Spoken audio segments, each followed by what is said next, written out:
So today is the day that I realized that I have gained 74 pounds in a year and a half.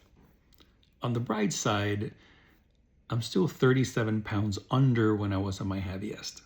So I did lose 111 pounds in what I thought was a sustainable way. It was over a 2-year period, and if there's enough of a community, if there's enough people asking questions on how I did that, maybe I'll do a video on how I was able to go down from 317 to 206 with some muscle. And I'll share with what was my routine.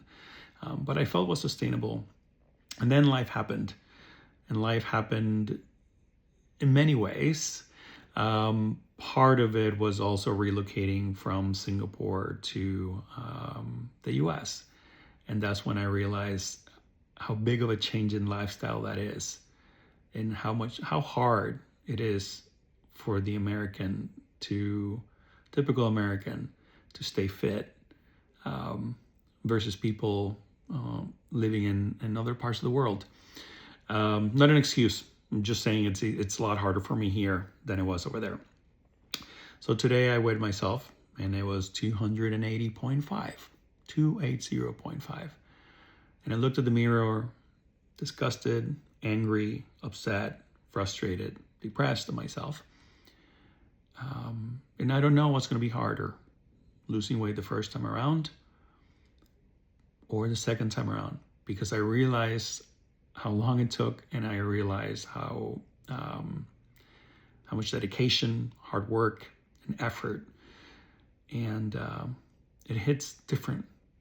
It hits different that you were almost there, and now you need to almost restart. But you know what? I'm focusing on today's better than yesterday, and tomorrow is going to be better than today. So there's going to be shitty days, and there's going to be some good days. And overall, today was a good day. Today was day one.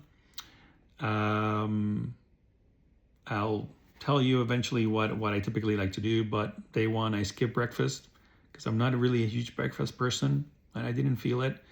Over lunch, I used ChatGPT to find me what was probably the best bet for a quick lunch, and I ended up at Chick-Fil-A with a 12 count of grilled nuggets and some buffalo sauce and Coke Zero. I'm addicted to Coke Zero.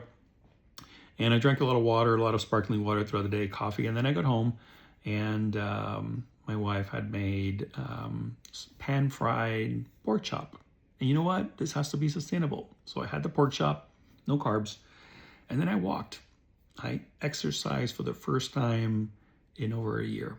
I walked 4.5 miles at a pace of 16 minutes per mile. So I just encourage you to join me in day one. I would hate that in what I hope to be day 365, I'm in a much better spot than I am today. And you're not. So please come join me in this journey. And don't worry about walking 4.5 miles. Don't worry about skipping breakfast. I mean, you do you. And I think that's critical to make sure that you make this sustainable for yourself. So if you feel that walking 4 miles is way too much, just park. I actually have so much to talk to you guys. I'll start with that because this video is getting too long, and I'll drop it off, and tomorrow we'll talk about something else. Let's do this. You have to pick one thing from your nutrition that you're going to change, just one. And then also from an exercise standpoint, just pick one. And that can be as simple as parking far away in the parking lot from where you're headed to. You get to your place, you park far away, and you walk. And you'd be surprised how good it feels, but also how much less stress you have. I actually have zero problems going to Costco on Sundays because I always park as far as I can. There's always a parking spot, and I get some steps in.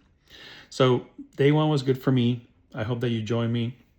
And ultimately, if I don't get a viewership, that's okay. If there's no one else on the other side of this video, at least I'm holding myself accountable because I'll be reviewing these. on a day-to-day basis. So nice to meet you. Join me on the journey to be fittest for me at 50. You can make it on your own in terms of fittest at whatever age you're setting yourself out to be. But let's go tackle this together. 365 days, taking it easy, one step at a time. And hey, tomorrow will be better than today. Chat soon.